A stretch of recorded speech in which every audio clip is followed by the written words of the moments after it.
parents picked us up and drove us to a desert-like trail where you could see the city and neighborhoods from far off.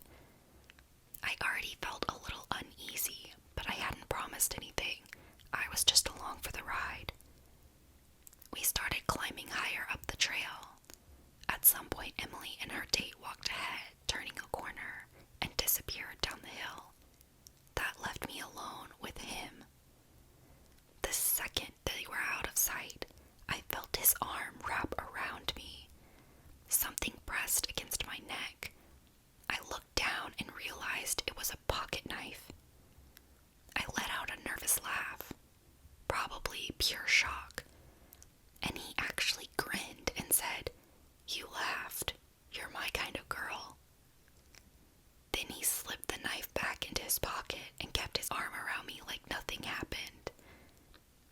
I tried to move forward quickly and get through the rest of the hike. Afterward, they brought us back to his family's house. Apparently, they were really wealthy. I left my sweatshirt there by accident. Later, he sent a picture of it to Emily saying I'd get it back next time I came over. There was no next time. I never saw him again. Let's not meet. Mojovo.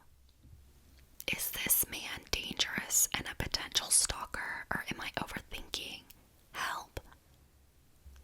I, 28F, recently started casually dating a guy I met while working a bachelor party. He was charming, funny, handsome, accomplished, and an unorthodox priest. At first, I wasn't sure about him, distance and career, but he kept pursuing me, even offered to come visit me in Florida. I figured I was being shallow and close-minded over things, so I agreed to go out. He planned thoughtful dates, met my parents, seemed like a total gentleman. Before he went back to New York, he asked if I'd road trip up with him and his dog. I normally would never do that with someone I barely knew, but he earned my trust, and I figured, he's a priest, what could happen? As did my parents. From the start of the drive, my gut felt off. He asked me weird questions like, "What's the scariest situation you've ever been in?" And again that night at a Motel 6, he joked, "If you see me staring at you in the middle of the night, don't worry about it." Creepy, but I laughed it off because he was a funny guy and thought he was just trying to break the ice of sleeping in the same space for the first time together. When we got to his house at midnight the next day, which is attached to a shut-down church, things got worse. The place looked abandoned. No food, no utensils, no towels, nothing. Just a pile of dirty laundry and scattered papers on the floor when you first walk in. At this point, I'm freaked out. It looks like he's a squatter, which is the exact opposite in what you expect from a priest/Yale/Cambridge graduate. So, I don't know if this man actually lived there or not. I didn't know his intentions with me anymore. Everything seemed so off. He showed me to my room and says he's tired and going to bed and leaves for his room before I could turn the light to my room on. I gasped when I turned the light on. The only furniture in the room he showed me to was a bared bed with straps tied to the corner. I closed the door that didn't lock and stayed up till 4 a.m. praying, thinking about how I told him I'd torn my ACL and couldn't run. He knew I was vulnerable. I didn't dare try to leave in the middle of the night, so I played it safe until the morning. Because if this man was planning on something, I didn't want to cause any trouble that could cause me harm. I fortunately woke up the next morning, and while he was out at work for a few hours, which was strange to me because I thought he had off for a month, I went around the house documenting everything. It almost felt even scarier in daylight. Completely empty, like he didn't really live there. No sheets on his bed, no clothes in his closet, no nothing. I walked around taking pictures and videos of everything that was sketchy. Then I packed my stuff quickly and went to the city. Here's the part that haunts me and starts to sound strange. The night before, I saw beautiful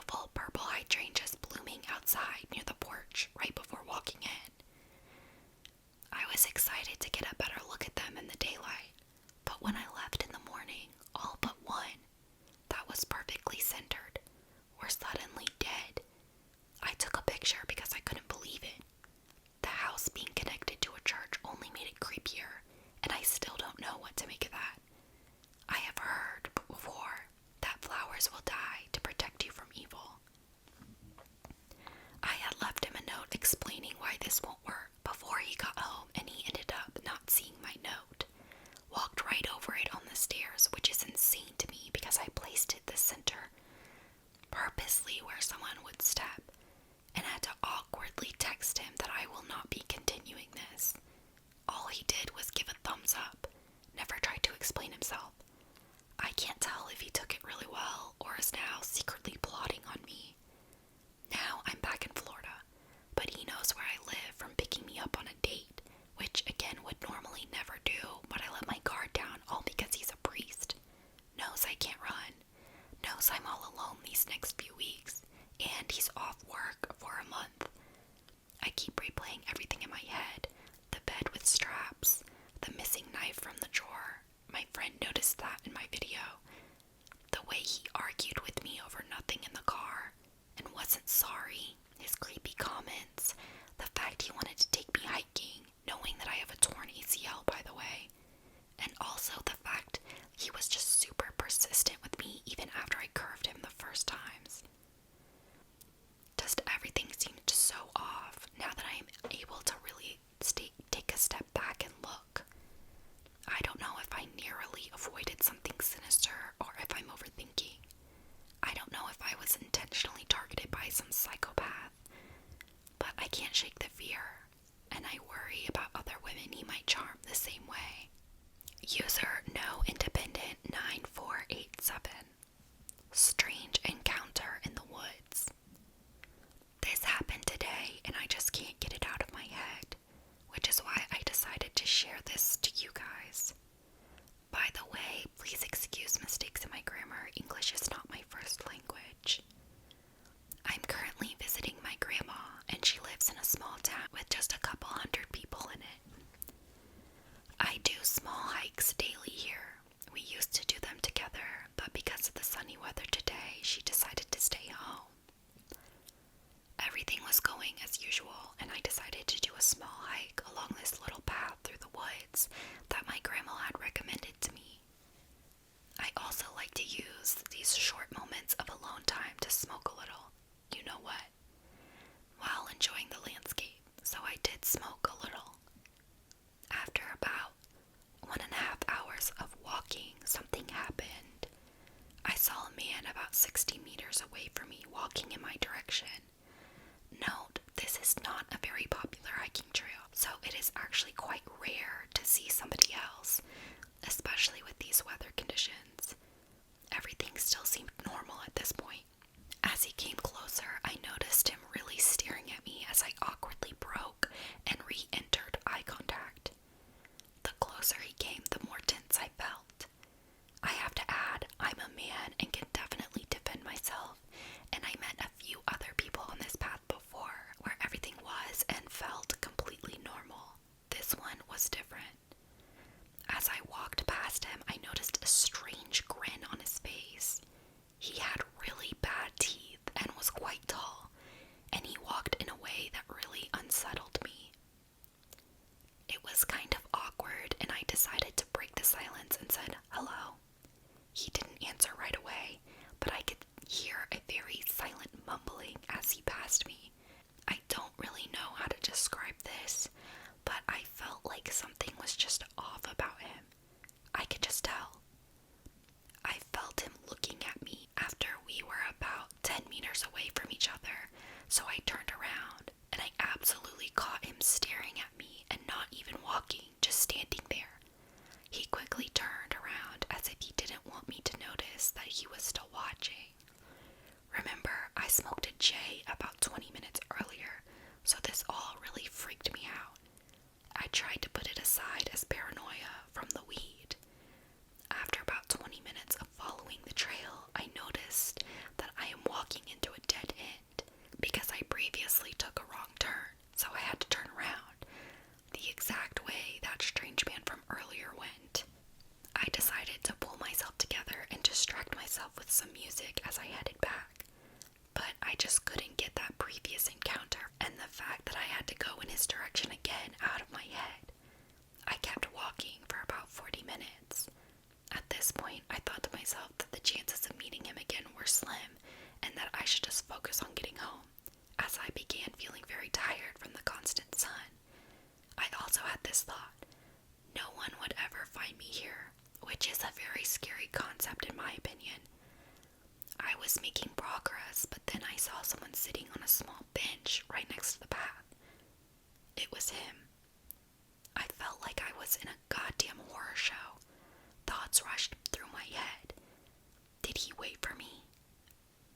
Did he know about the dead end and knew that I will have to head back? I was kind of panicking, but decided to keep my cool. The bench was placed in a way that he could not see me yet, but would have a perfect look at me facing my back when I would walk past him.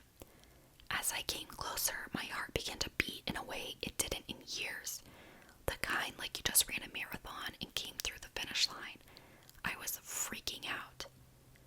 As I came closer, he noticed me and began looking at me over his shoulder, and there it was again. That same grin he gave me earlier. I had goosebumps. I kept walking in a normal pace and didn't go a second without looking behind me as I walked past. He kept staring in a strange way. He was just so creepy, and I had this fear that he would suddenly get up and chase me. After he kept looking right into my soul, I started slowly jogging, which turned into a sprint. I ran as quickly as I could until I could not see him anymore. Going home, I could not get all this out of my head. This really startled me. Please don't write this off as misjudgment because I smoked earlier. This was real. There was something not right with him. I could just sense it. I have never felt this way about anyone I've ever met. This is a real story, and I will not forget this encounter in